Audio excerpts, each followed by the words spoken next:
और जब वो 2028 निर्धारित युग परिवर्तन का समय आना है, उस समय परमेश्वर ने पूरी दुनिया के सामने अचानक से प्रकट होना है। प्रकट होने का मतलब उनकी महिमा पूरे संसार में अचानक से होगी, क्योंकि उस 2028 युग परिवर्तन तक वाले समय तक ये जितने भी नकली भगवान बन के बैठे हैं, ये जितने भी नकली साधु संत महात्मा शंकराचार्य आचार्य मंडलेश्वर अपनी झूठी महिमा बना के बैठे हुए हैं कि हम ही तुम्हें बचा लेंगे, हमसे बड़ा कोई नहीं है, हम ही हैं भगवान से मिलाने वाले ठेकेदार।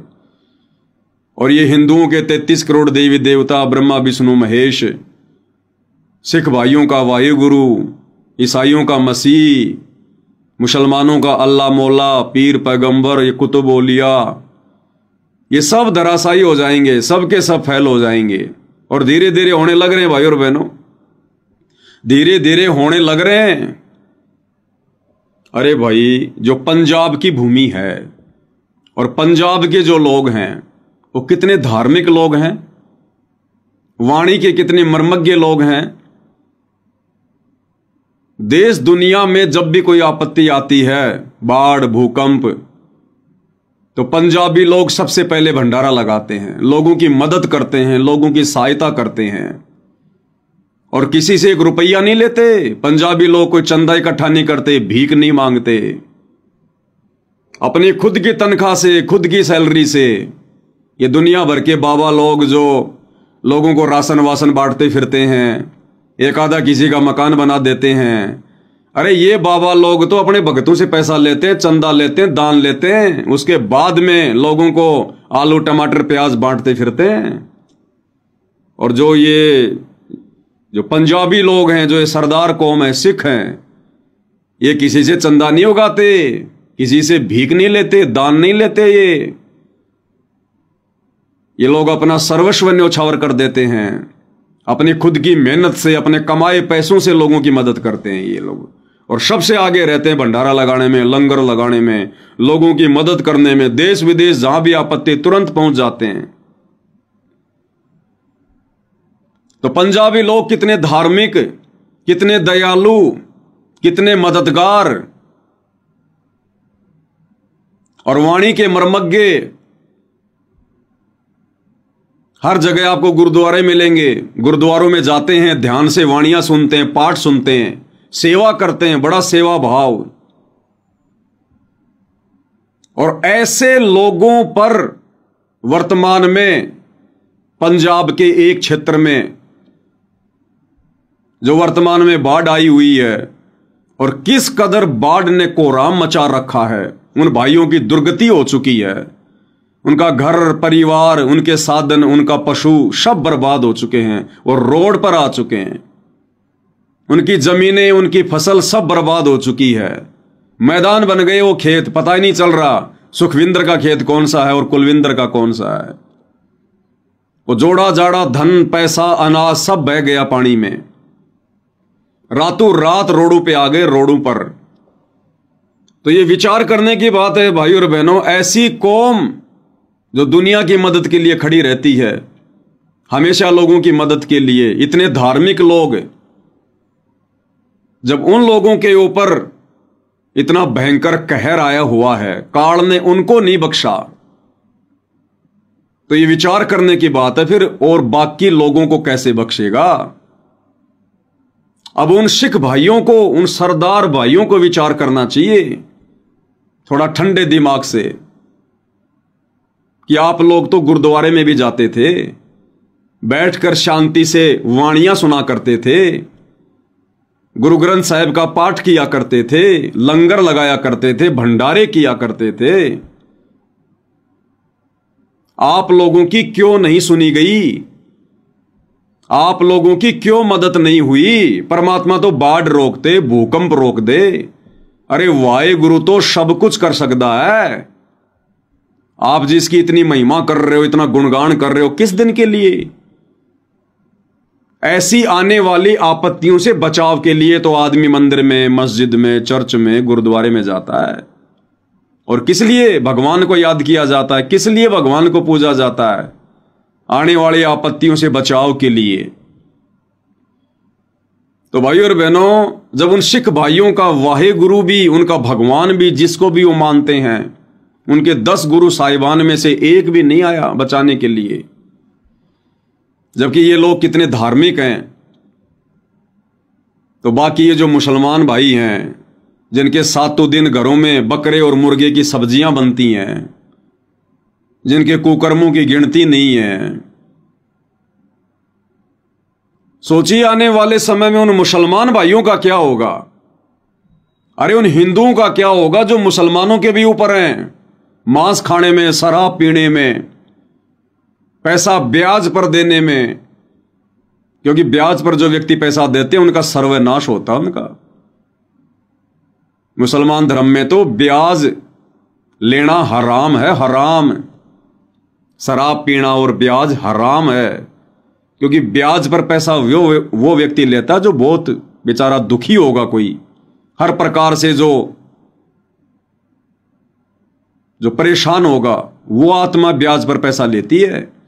तो एक तो वो पहले से दुखी, और ऊपर से आप उससे ब्याज ले रहे हो, दुखी को और दुखी कर रहे हो। परमात्मा उसको कभी नहीं बख्शता। तो ब्याज लेने वालों की तो हमेशा दुर्गति होती है, परिवार ही नष्ट होते हैं उनके। तो क्या होगा इन मुसलमान भाइयों का जिनके पाप कर्मों की गिनती नहीं है, और क्या होगा उन हिंदुओं का जो पाखंड पूजा में लगे हुए हैं, पत्थर पूजा में लगे हुए हैं, मांस खाने में, शराब पीने में मुसलमानों के भी 2 कदम आगे हैं। और उन ईसाइयों का क्या होगा भाई? उन ईसाइयों का क्या होगा जो अपने मसीहा की एक भी शिक्षा पर नहीं चल रहे, एक भी शिक्षा पर। तो ये एग्जाम्पल है एक छोटा सा, अगर कोई समझ जाए तो, जरा सा बुद्धि विवेक का इस्तेमाल कर ले तो वो 2028 युग परिवर्तन का दौर, उस समय जब सबके भगवान, सबके वाहिगुरु, सबके मसीहा, सबके अल्लाह मौला जब ऊपर हाथ कर लेंगे, फैल हो जाएंगे, और ये आत्माएं त्राही त्राही करेंगी। अभी तो ढंग से उस महाविनाश की शुरुआत भी नहीं है, शुरुआत भी। ये असमय जो बारिश हो रही है ना, जो ये बाढ़ आ रही है, अभी उस महाविनाशकारी समय की अच्छे से शुरुआत भी नहीं कह सकते। तो सोचिए जब उसका पीक टाइम आएगा तब क्या होगा। इसी प्रकार से फसलें नष्ट हो जाएंगी, दाने दाने के लिए दुनिया तरसेगी, अकाल पड़ेंगे, अकाल। अनाज है कहां? ये सरकारें नहीं देंगी तुम्हें अनाज, ध्यान रख लेना। और देंगी तो नोटों का थैला भर के लेके जाना पड़ेगा, थैला। अपने घर से सोना चांदी लेके जाने पड़ेंगे, तब जाकर 1-2 किलो अनाज देंगे तुम्हें, 1-2 किलो, 1-2 किलो। अरे 2018 या 19 में वेनेजुएला में आर्थिक संकट आया था। वेनेजुएला एक देश है, गूगल पर जाकर सर्च कर लेना, वेनेजुएला। 2028 या 19 में वहां पर आर्थिक संकट आया था। वेनेजुएला की सरकार ने 10 लाख का नोट जारी कर दिया था, 10 लाख का नोट। और जो लोग वो 10 लाख का नोट लेकर जा रहे थे अनाज खरीदने, उनको 1 किलो अनाज मिलता था, 1 किलो अनाज 10 लाख के नोट के बदले। तो वही भयंकर त्रासदी, आर्थिक संकट, ये 2028 तो युग परिवर्तन पूरे विश्व के लिए है, पूरे विश्व के लिए। उस समय ये परमेश्वर रामपाल जी प्रकट होंगे दुनिया के सामने। उस समय दुनिया वालों को पता चलेगा कि हम जिस मसीहा को ढूंढ रहे थे, वो मसीहा असल में कौन है। उस समय भारत वालों को पता चलेगा कि जिस कल्कि भगवान को हम यूट्यूब पर ढूंढ रहे थे, वो कल्कि भगवान कौन है। उस समय पता चलेगा मुसलमानों को कि अल्लाह धरती पर मनुष्य रूप में आता है या नहीं आता है। हम जिस अल्लाह को इन मजारों पर जाकर, मस्जिदों पर जाकर खुश करने का प्रयास कर रहे हैं, ढूंढने का प्रयास कर रहे हैं, कौन है वो अल्लाह, 2028 में पता चलेगा इस बात का। तो भाइयों और बहनों, जब उस पंजाब राज्य की वर्तमान में ये हालत हो रही है, ये स्थिति हो रही है, तो सोचिए भाई और बहनों, उस पंजाब राज्य से सटे हुए हरियाणा की क्या हालत होगी। हरियाणा, अरे पंजाब वालों ने तो सतगुरु रामपाल जी की 2014 की गिरफ्तारी में, बरवाला कांड में कोई भूमिका नहीं निभाई। बेचारे वो तो दूर बैठे हुए थे, स्टेट ही अलग है। सबसे ज्यादा परमेश्वर के विरोधी कौन? हरियाणा वाले। घर घर में गाड़ियां कौन निकालते हैं? हरियाणा वाले। फूटी आंख संत रामपाल जी किसको नहीं सुहाते? हरियाणा वालों को। बरवाला कांड कहां हुआ? हरियाणा में। संत दुखी कहां है? हरियाणा में। संत कहां की जेल में है? हरियाणा की जेल में। उस हरियाणा का क्या होगा? उस हरियाणा का क्या होगा? सबसे ज्यादा त्राही मचेगी, सबसे ज्यादा त्राही हरियाणा में। इसलिए आप लोगों को 3 साल पहले समय रहते सूचित किया जा रहा है। इस बहम में मत रहना कि हमारे तो बढ़िया एकड़ जमीन है, बढ़िया किले जमीन है, घर में ट्रैक्टर है, स्कॉर्पियो गाड़ी है, छोरा नौकरी लग रहा है, बढ़िया अनाज पैदा हो रहा है। ये रातों रात चौपट कर देगा परमात्मा, रातों रात। पंजाब में देख लो, ये बहुत जो बाढ़ आई है, 10-10 एकड़ में, 50-50 एकड़ जमीन में धान की फसल लगा के वो सरदार भाई भी निश्चिंत होके लेट रहे थे खटिया पर कि अब की बार तो कम से कम 70-80 लाख रुपए की फसल होगी, नई स्कॉर्पियो लेके आएंगे। रातों रात बर्बादी, रातों रात। एक हल्का सा भूकंप का झटका आ जाए 10-15 रिएक्टर का, तुम्हारे सारे सपने चकनाचूर। अगर एक बांध टूट गया ना, एक बांध, अभी तो खाली नदी ने उफान मारा है, अगर एक बांध टूट गया तो तुम्हारे एक मंजिल तो ऐसी जाएगी पता भी नहीं चलेगा। और ये होगा, ये हुए बिना, ये त्रासदी आए बिना, ये संकट आए बिना, ये त्राहिमाम मचे बिना, ये दुनिया धरती पर आए हुए कल की भगवान परमेश्वर रामपाल जी को परमात्मा नहीं मानने वाली, भगवान नहीं मानने वाली। और साथ में परमेश्वर रामपाल जी के जो नादान भगत, जो आंखें बंद करके भेड़ चाल में चल रहे हैं, ना बरवाला कांड को समझ पा रहे, ना अपने गुरु के मकसद को समझ पा रहे, और ना ही भगत के भेष में जो भेड़िए इन सतलोक आश्रमों में बैठे हैं, ना इनको समझ पा रहे, और भक्ति को ढोंग बना दिया, ड्रामा बना दिया, मर्यादाओं की धज्जियां उड़ा दी। उन भक्तों को भी दिन में तारे दिखेंगे, दिन में तारे, जो इन आश्रमों से जुड़े हुए हैं। अरे टीचर पहले थ्योरी बताता, थ्योरी, उसके बाद में प्रैक्टिकल करवाता है, प्रैक्टिकल। बगैर प्रैक्टिकल के थ्योरी से समझ में नहीं आता। तो अभी तक तो सतगुरु रामपाल जी ने अपने भक्तों को थ्योरी पढ़ाई है कि काल का लोक कितना खतरनाक है, कितना गंदा है, ये रहने का है या नहीं है, या अचानक से भूकंप आ जाए, बाढ़ आ जाए, महामारी आ जाए। अभी तो केवल सतगुरु रामपाल जी ने अपने भक्तों को थ्योरी पढ़ाई है। अब प्रैक्टिकल वाला समय आ रहा है कि बाढ़ क्या होती है, भूकंप क्या होता है, महामारी क्या होती है, काल का लोक इतना गंदा क्यों है, कैसे है। तब जाकर हमारा कलेजा अंदर से हिलेगा, हमारी ये मोह ममता, कार कोठी संपत्ति से, परिवार से, तब ये धीरे धीरे हटेगी। अभी तो हम केवल आनंद ले रहे हैं, भक्ति का आनंद। अभी तो हम केवल मजे के साथ में सत्संग सुन रहे हैं, अपनी आत्मा के कल्याण के लिए नहीं सुन रहे। अभी तो हम देखा देखी भक्ति पर लगे हुए हैं, काल के कष्टों को देखकर भक्ति नहीं कर रहे।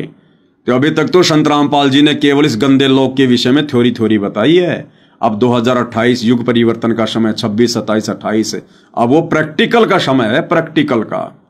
तब पता चलेगा कि मर्यादा क्या होती है, संघर्ष क्या होता है, और ये लड्डू जलेबी बर्फियां क्या होती हैं, तब पता चलेगा। तो आने वाले समय में भाई और बहनों ये त्राहिमाम मचेगी भयंकर तरीके से।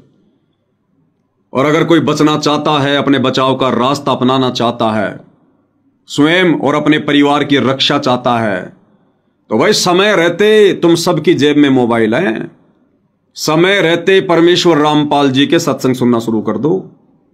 नाम दीक्षा लेना उनके आने के बाद, उपदेश लेना उनके इसार जेल से बाहर आने के बाद, और वो आएंगे अपने निर्धारित समय पर।